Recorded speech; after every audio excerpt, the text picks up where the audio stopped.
It's early evening in the matchmaker's bar, Lisdoonvarna, in the west of Ireland. A live band is warming up for the dancing later on, while matchmaker Willie Daly is starting work, finding suitable partners for his clients. Every September, men and women looking for love come to Lisdoonvarna, Ireland's only spa town. At the matchmaking festival, they hope to find a good match. The tradition began when farmers came here after the hay harvest had been gathered, bringing their daughters with them. Even today, in remote parts of rural Ireland, it can be difficult to meet your soulmate. Willie Daly wants to help bring people together. A pint glass of Guinness in front of him, Daly hands out forms to fill in and consults his big matchmaking book with contacts and vital statistics. Willie Daly's father was a matchmaker, and his father before him. Initially, Willie Daly was reluctant to get involved.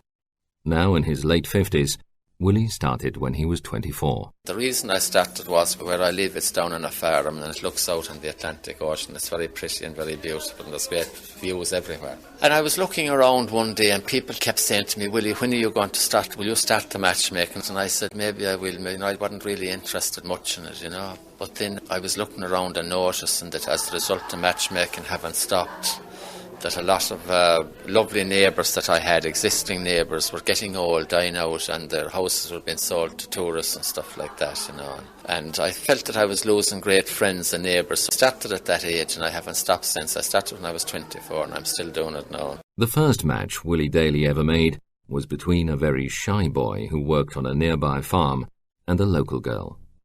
Every time they met, the boy's face would go pure red, Daly says.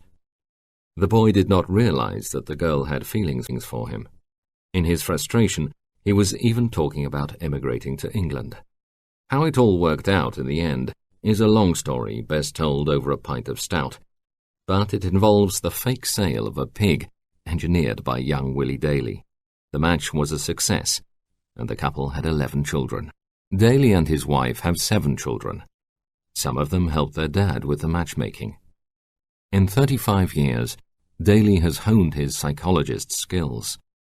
The internet has helped too. In other ways, his job has become more difficult.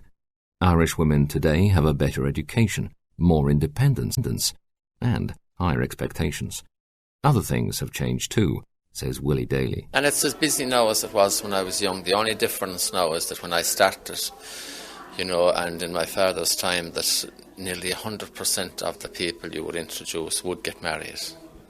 But now it would be much less, people for different reasons would say, well, I don't like this or I don't like that. People are not suitable. As a fella said to me recently, that girl you introduced me to, Willie, she wasn't suitable. She wasn't the right one, but at least we had a bit of fun finding out she wasn't suitable, he said, so it has changed in some ways. How's it going there, everybody? From Cork, New York, Dundalk, Gortahawk and Glenamaddy, here we are in the County Clare. It's a long, long way from here to there. This is how Irish folk singer legend Christy Moore starts his famous sing-along song, Lisdoonvarna.